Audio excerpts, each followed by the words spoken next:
সকালবেলা ঘুম থেকে উঠেই দেখি এরকম বৃষ্টি হচ্ছে।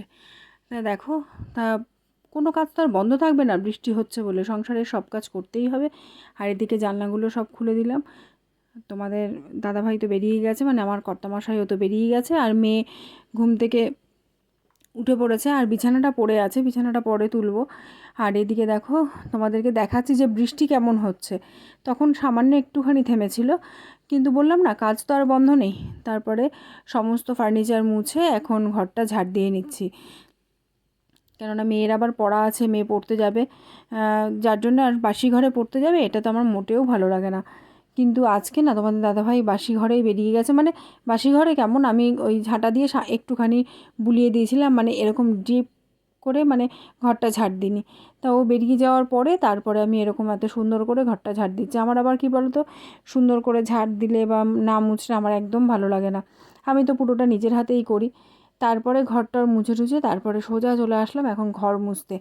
আমাকে সবাই বলে যে এভাবে ঘর মুছো কেন, একটা তো ওই লাঠি কিনে নিতে পারো, তাহলে সুন্দর বেশ দাঁড়িয়ে দাঁড়িয়ে মুছতে পারো। কেন জানি না আমার একদম ভালো লাগে না। আমার মনে হয় যেন এইরকম বসে বসে মোছার একটা মজাই আলাদা, সুন্দর করে মোছাও যায়। ওইদিকে তো ঘরটার মুছে তারপরে রান্নাঘর যখন মুছবো তার আগে বাসনগুলো সব মেজে নিলাম। রাত্রেবেলা কালকে মাজতে পারিনি, যার জন্য আজকে আবার সকালবেলা কোনো দিন মেজে রাখি, কোনো দিন রাখি না, ঠিক নেই, কোনোটাই ঠিক নেই। না, কিছুটা বাসন মেজে রেখেছিলাম, আমি তো ভয়েসটা পরে দিচ্ছি যার জন্য একটু ভুলে গেছিলাম। কিছুটা বাসন মেজে রেখেছি, দুটো থালা মতন ছিল, সেই দুটো থালা মাজলাম। আর হাঁড়িটা তো রাত্রে মাজি না, তাই সেটা রেখে দিয়েছিলাম, সেটাও মেজে নিলাম। আর দেখো তোমাদেরকে কি দেখাচ্ছি বলো তো, এই যে আমার রান্নাঘরে এখান থেকে খুব জল পড়ে গো, ভীষণ অসুবিধা হয়, যার জন্য এইরকম বালতি বাটি ফাটি এসব দিয়ে রাখতে হয়, নাহলে তো জলটা পড়ে একদম পুরো ভেসে যাবে। তারপরেই সোজা চলে গেলাম বাথরুমে, গিয়ে অল্প দুটো তিনটে মতন একটু কেচে নিচ্ছি, কেননা আজকে বৃষ্টির ওয়েদার, খুব বিশেষ কিছু কাচা যাবে না। যতটুকুনি রোজ পড়ি সেটাই রোজ আমি সার্ফে দেওয়ার চেষ্টা করি, তাহলে কি হয়, মানে একদম বিচ্ছিরি রকমের নোংরাটা আর হয় না। তা সেটাকে ভালো করে ডলে নিচ্ছি, ডলে নিয়ে তারপরে কেচে একবারে স্নান করে বেরোবো। দেখো, কথা বলতে বলতে আমার স্নানের পালাও শেষ। এখন সোজা চলে যাচ্ছি প্যাকেট হাতে, কোথায় বলো তো, ফুল তুলতে। আগে তো বাড়িতে ফুল মাসি আসতো, মাসির কাছ থেকে ফুল নিতাম, নিয়ে পুজো করতাম। কিন্তু এখন দেখি যে নিজে হাতে ফুল তুলে পুজো করার কিন্তু মজাটাই আলাদা। যা পাই দুটো একটা যা পাই সেটাই তুলি। আসলে শীতকালে তো আর এরকম সাদা ফুল ফোটে না, গরমকালে যেমন সাদা ফুলটা ফোটে, মানে টগর ফুলটা, যার জন্য খুব সুবিধাও হয় যে টগর ফুল বাড়ির থেকে বা পাশের বাড়ি এদের মানে দুটো একটা করে পেলেই হয়ে যায়। হয়তো গাছ ভর্তি পাই না, কিন্তু সবাই তুলে নেওয়ার পর না ভেতরে ভেতরে দুটো একটা করে থেকে যায়, আমার তাতেই হয়ে যায়, আমার ঠাকুর তাতেই সন্তুষ্ট হয়ে যায়। যাই হোক, দেখো বৃষ্টি তাই কি, ফুল তোলা কিন্তু একদম ছাড়িনি, ভীষণ ভালো লাগে। আর বৃষ্টিটা তখন খুব অল্প অল্প পড়ছিল, ভাবলাম আবার ছাতা নেব, তাহলে একটা গামছা মাথায় দিয়েই চলে যাই। এটা কিন্তু ছোটোবেলাকার কথা মনে পড়ে যায়, গামছা মাথায় দিয়ে লাফালাফি করতাম এরকম। যাই হোক, আর দেখো ওই পাশ দিয়ে গিয়েও ফুল তুলে নিচ্ছি, দেখলাম দুটো একটা রয়েছে, সেটাই বা ছাড়ি কেন, পাচ্ছিলাম না। আজকে বৃষ্টি হয়েছে তাতে কি হয়েছে, দেখলাম কোনো গাছেই তেমন ফুল নেই, যাই পেয়েছি তাতেই তুলে নিলাম। আর এদিকে দেখো বাড়িতে এইটা কি ফুল গাছ আমি নামটা বলতে পারবো না, কিন্তু প্রচুর পরিমাণে ফোটে, সেখান থেকে কয়েকটা তুলে নিলাম। ফুল তো ঠাকুর পুজোর কাজে লেগেই যাবে। তা দেখো, সবটা তুলবো না, গাছের থেকে সব ফুল তুলে নিলে ভালোও লাগে না, কিন্তু যেটা সৌন্দর্য গাছের, সেটা মানে ফুল গাছের যেটা সৌন্দর্য সেটা যদি না থাকে গাছে, সেটা দেখতেও ভালো লাগে না। যার জন্য দুটো একটা রেখে রেখে যেগুলো দেখলাম একটু বেশি ফুটেছে সেগুলোই তুলে নিলাম। আর সাজি করে ফুল তোলা খুব মুশকিল, যার জন্য প্যাকেটটাই নিয়ে নিয়েছি। ও মা, আমার ফুল তোলা তো শেষ। দেখো ফুল টুল তুলে নিয়ে সোজা চলে আসলাম ঘরে। একটা জবা পেয়েছি, পাশের বাড়ির থেকে একটা জবা পেয়েছি, মানে এরকম ছোটো ছোটো করে, বেশ আমার যতটুকুনি পুজোর দরকার ততটুকুনি হয়ে গেছে। আর সোজা বসেও পড়েছি এখন পুজো দিতে। এই যে আমার মহাদেবকে স্নান করিয়ে নিচ্ছি। আর সকালবেলা এরকম স্নান করে পুজো করার মজাটাই কিন্তু আলাদা। একদম আমার বিয়ের পর থেকে এটাই আমার রুটিন, সকালবেলা স্নান করে পুজো দিয়ে নিই। তাহলে মনে হয় কি যে কত বড় একটা কাজ যেন হয়ে গেল, একদম হালকা হয়ে গেলাম। তারপরে দেখো, মেয়ে নিয়ে চলে এসছে ওই বিল্লিটাকে। এটা যে কি ভালো, এরা দুজনা মানে এর মা তিনটে বাচ্চা দিয়েছিল, তার মধ্যে একটা মারা গেছে, দুটো রয়ে গেছে।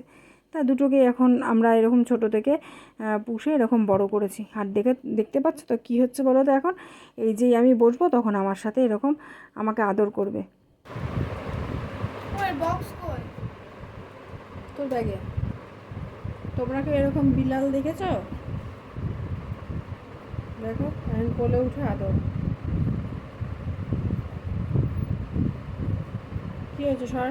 সরে যা, সরে যা, নামো, নামো, নামবে না, নামো, নামবে না, দেখো, নামো, যাও, যাও,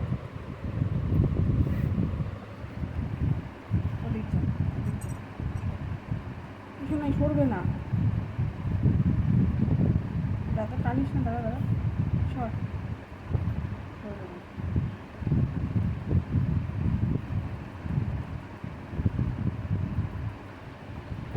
দেখো এটা হচ্ছে আদর নাকি ওর, দেখো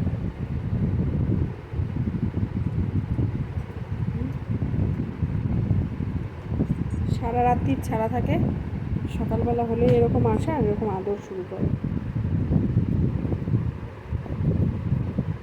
এটা ওর আদর।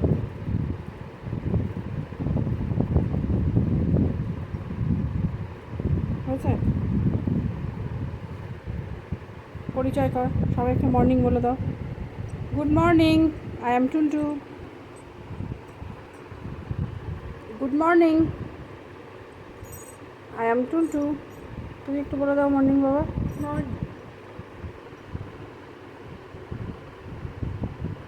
মুখে নিস না, মুখে নিস না, নামা ওকে, নামা ওকে, নামা। চায়ের জল বসিয়েই চলে গেছিলাম বিছানা তুলতে, তা বিছানাটা তুলে আসলাম, এসে চায়ের জলে চিনি দিয়ে দিলাম। এখন বিস্কুট খাওয়ার জন্য এসে বসলো, ওকে এখন একটা বিস্কুট দিতে হবে।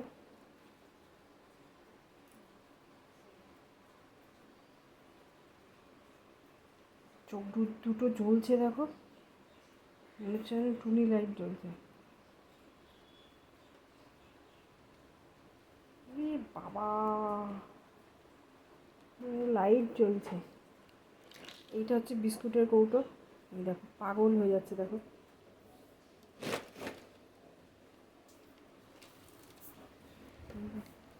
সমানে এখন এই বিস্কুট খাওয়ার জন্য সমানে ঘুরতে থাকবে। কি হয়েছে? কি বলো, কি বলো, কি বলো, কি? এখন এই একটা বিস্কুট এখান থেকে বার করে ওকে খেতে দেবো, তাহলেও শান্তি হয়ে যাবে। বসো, দেবো, বসো, চা করে নিয়ে আসি।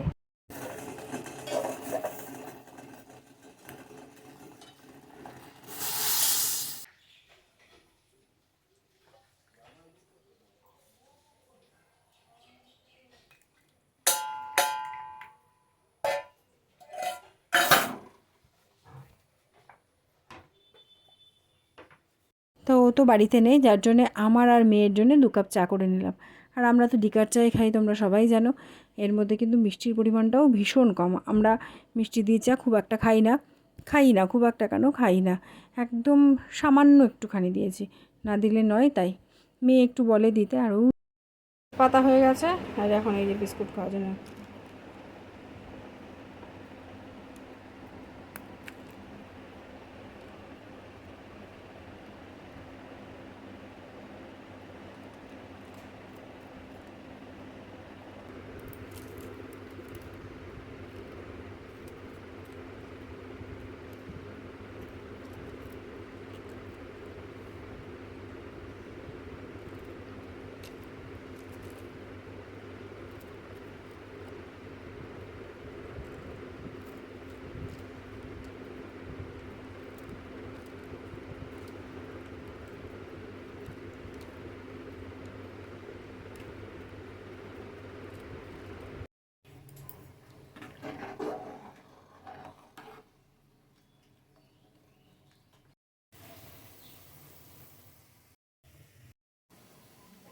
সুপ্রভাত সবাইকে, নতুন একটি সকালে তোমাদের সবাইকে স্বাগত ও ভালোবাসা।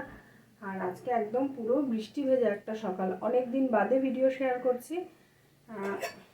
দাঁড়াও, ভাতটা আমার হয়ে গেছে, এদিকে ভাত বসিয়ে দিয়েছি, আর এখানে মেয়ের জন্য একটা ডিম সেদ্ধ বসিয়ে দিয়েছি। আমি ভাতের মধ্যে ডিম সেদ্ধটা দিয়ে দিই, কিন্তু মানে অনেকে বলে যে ভাতের মধ্যে ডিম সেদ্ধটা দেওয়া ঠিক না, যার জন্য আলাদা করে বসিয়েছি। আর আজকে ঘুম থেকে উঠেই দেখছি বৃষ্টি হচ্ছে। ঘুম থেকে উঠে না, বিছানায় শুয়ে শুয়ে টের পাচ্ছি, যেহেতু আমার ওপরে মানে আমার মানে মাথার যে ছাদটা সেটা হচ্ছে টিনের, যার জন্যই টের পাচ্ছিলাম যে সারা রাত বৃষ্টি হচ্ছে। তার একটা মজা আলাদাই, এই যে টিনের উপরে বৃষ্টির ফোঁটা পড়বে, সেটা ভীষণ একটা আনন্দের। কিন্তু এই রান্নাঘরটা দিয়ে প্রচণ্ড জল পড়ে, তার জন্য মাঝে মাঝে মনে হয় যে বৃষ্টি না হওয়াটাই ভালো, কিন্তু বৃষ্টি তো হবেই, কিছু করার নেই। আর সকালবেলা তো চাটা খাওয়া কমপ্লিট। আর তোমাদের দাদাভাই বেরিয়ে গেছে হচ্ছে সেই, ও আজকে একটু দেরি করে বেরিয়েছে, 7টা নাগাদ বেরিয়েছে, একটা ক্লাস ছিল না বলে গেছে হচ্ছে তাহিরপুরে, একটু দেরি করে বেরিয়েছে, এক্ষুনি চলে আসবে। আর মেয়ে ওদিকে পড়তে বসেছে, আর দেখলেই তো আমার টুনটুকে, মুন্টুটা এই ঘরে ঘুমাচ্ছে। আর মেয়ের এখন ডিম সেদ্ধ হয়ে গেলে মেয়েকে ভাত খাইয়ে দেবো। আর এখানে ভাতও আমার কমপ্লিট প্রায়, এটাকে এখন উবুর দিয়ে দেবো। ওই যখন আর একজন আসছে। কি করছিস সোনাই? তাহলেই হয়ে যাবে, ওই যে আরেকজনও চলে এসছে। চলো এখন ভাতটা নামিয়ে নিই, পরে আবার তোমাদের সাথে কথা বলবো। আসলে আমাকে 10টার মধ্যে সমস্ত কিছু করে বেরোতে হয়। মেয়েকে অবশ্য এখন পড়াতে আসবে, তা তোমাদের দাদাভাই ও দোকানে গিয়ে বসবে, আর আমি বাড়িতে মেয়েকে পড়াতে আসবে, তারপরে পড়িয়ে টড়িয়ে যাবে, তারপরে যাবো। চলো ভাতটা নামিয়ে নিই, নাহলে একদম ভাতটা গলে যাবে।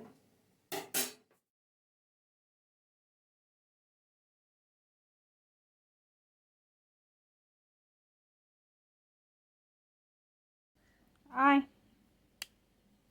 আসো আসো, দেখো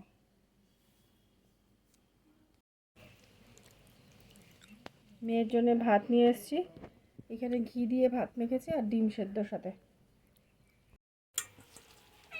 ওদের দুধ ভাত। আর ওদিকে দেখো সংসারের সমস্ত কাজকর্ম সেরে মেয়েকে খাইয়ে, বিড়াল দুটোকে খাইয়ে সব কিছু ছেড়ে টেড়ে তারপরে আমি আর তোমাদের দাদাভাই চলে যাচ্ছি আমাদের একটা বিশেষ কাজে। আর দেখতে পাচ্ছ আমরা এখন ব্রিজের ওপরেই দাঁড়িয়ে আছি, সেখান থেকেই তোমাদের এই স্টেশনটা দেখালাম। আর এই দেখো আমরা দুজনে দাঁড়িয়ে আছি। তারপরে তো যথারীতি ট্রেনে উঠে পড়লাম। আর দেখো ট্রেনে উঠে কত কিছু দেখা যায়, ওগুলো হচ্ছে সব ব্যাগ, সেটাই তোমাদের সাথে শেয়ার করেছিলাম। আর এই দেখো সমস্ত কাজ বাজ সেরে সোজা এখন চলে যাচ্ছি বাড়িতে, কেননা কাজের শেষে আর কোথায় যাব বাড়ি ছাড়া। তা তোমরা সবাই জানো যে আমি সাইকেল নিয়ে যাই দোকানে। আজকে দোকানটা একটু অল্প সময় খুলেছিলাম, তারপরে তো একটা দরকারি কাজে চলে গেছিলাম, তারপরে চলে আসলাম সোজা বাড়িতে এখন কাজটা সেরে। আর দেখো মেয়ে তো মোবাইলটা ধরেছিল, তারপর আমি বললাম দে আমি নিজে একটু ধরি। আর কেন বলো তো, কথা বলতে পারিনি, পাশে একটা বাড়িতে পুজো হচ্ছিল, গান বাজছিল, তাহলে তো জানোই সবাই যে কপিরাইট চলে আসবে। যার দেখো এখন রান্না করে নিচ্ছি হচ্ছে, আজকে পমফ্রেট মাছ এনেছে, সেটাই করছি, আলু বাটি বেগুন দিয়ে করছি। ভীষণ টেস্ট হয় এটা খেতে, আমরা সবাই খুব ভালোবাসি। আর আজকে এক তরকারি ভাতই করছি, এক জায়গায় গিয়েছিলাম, তো ভাবলাম যে তাড়াতাড়ি রান্নাটা সেরে নেবো, তাই জন্য এক তরকারি ভাতই করলাম। আর এখানে এই দেখো মাছ ভাজাটা রয়েছে,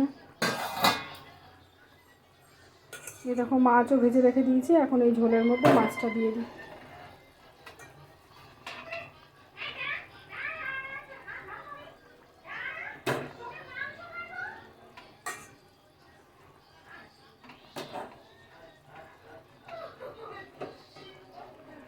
আর এই প্যাকেটগুলো তোমরা ইগনোর করো, এগুলো কালকে যাবে, মিউনিসিপ্যালিটি গাড়ি আসবে তখন যাবে, কেননা বাইরে তো ফেলবো না। এর মধ্যে একটু ধনেপাতা অ্যাড করবো, ব্যাস তাহলেই আমার ঝোলটা রেডি, গরম গরম ঝোল।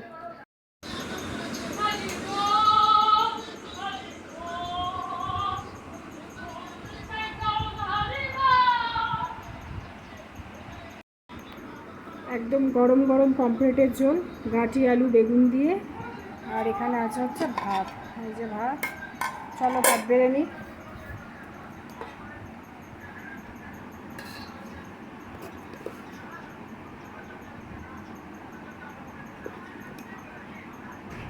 হচ্ছে মেয়ের ভাত।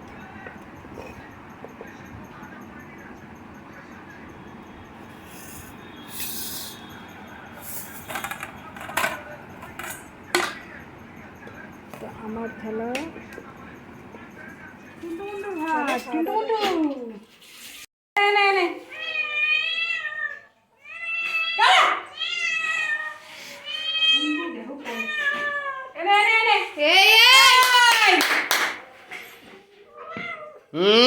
বাবা কামড়ে দেবে কিন্তু। ওখানে ওটা ছেড়ে যাবে। অসভ্য কোথাকার, ও এসে ওটাতে খেয়ে নেয়। হ্যাপি অসভ্য। কেটে দিলাম। মুন্টুকে দাও। সিমেন্ট ঠেপে দাও। খাওয়ার পরে আপেল কেটে নিয়ে আসলাম, মিষ্টি না খুব। চলে এসেছি দোকানে, এই কিছুক্ষণ আগে আসলাম। আর আমি কথা বললে একটু শুনতে কষ্ট হবে, কেন এত গাড়ি ঘোড়া যায়, তারপরে ফ্যান চলছে, ফ্যানটা অফ করতে পারবো না, প্রচণ্ড গরম লাগছে। সমস্ত কাজ টাজ করে উঠলাম তো এখন বেশ গরমই লাগছে। এখন দোকানে বসি, তারপরে মেয়ে গেছে পড়তে, হয়তো মেয়েকে আনতে যেতে হতে পারে। চলো আবার পরে দেখা হচ্ছে। কাস্টমার এসেছিল, এগুলো সব ছড়ানো ছিটানো, কিন্তু তারা চলে গেল। এখন হচ্ছে সমস্ত কিছু গোছাবো, গুছিয়ে তারপরে আছে আমাদের রাত্রেবেলা রিহার্সাল গানের। সেই গানের রিহার্সালে যাব, চলো সেটাও তো তোমাদের সাথে অবশ্যই শেয়ার করবো। চলে এসেছি আমরা এখন রিহার্সালে। এই যে নীল আমার কর্তামশাই, মেয়ে, আর এখানে আসবে শুভদা, আর এখানে আমি, আমাকে তো দেখা যাচ্ছে না। চলে এসেছি রিহার্সালে, এই যে সবাই মিলে। আমাদের এটা বছরে এই সময়টা আমরা এই রিহার্সাল করে তারপরে তো পুজোর সময় প্রোগ্রাম, ভীষণ মজা করি। চলো দেখো আমাদের গান শুরু হয়ে গেছে, সেটা তো তোমাদের সাথে শেয়ার করতে পারবো না, তাহলে তো কপিরাইট খেয়ে যাবো। বারে বারে একটাই কথা বলা, তা গান মানে গানের ফাঁকে আবার দিয়ে দিল আমাদেরকে তালের বড়া, মালপোয়া আর পায়েস। বাড়ি চলে এসেছি, এসে চেঞ্জও করে নিলাম। আর এখন মেয়ে হচ্ছে পড়তে বসবে, এখন মেয়ে পড়তে বসবে। আর আমরা নতুন একটা বিজনেস করি, সেটা হচ্ছে তেজপাতা, মানে আমরা নিজেরা প্যাকেজিং করে দোকানে দোকানে সেল করি, মানে পাইকারি সেল করা হয়। তা সেটা ভাবছি এখন একটু করব। আর বিড়াল দুটোকে একটু বাদে খেতে দেবো, সবে ভাতটা ফ্রিজ থেকে বার করলাম, তারপরে খেয়ে দিয়ে শোবার পালা। চলো আর কিছু বলার। এখন রাত বাজে হচ্ছে 12:30। মেয়ে এতক্ষণ পড়াশোনা করছিল, আর এই যে আমাদের মশারি টাঙানো হয়ে গেছে। চলো এখন শুয়ে পড়বো, কালকে দেখা হচ্ছে নতুন কোনো একটা ভিডিওর সাথে। আজকে সবাইকে টাটা, গুড নাইট।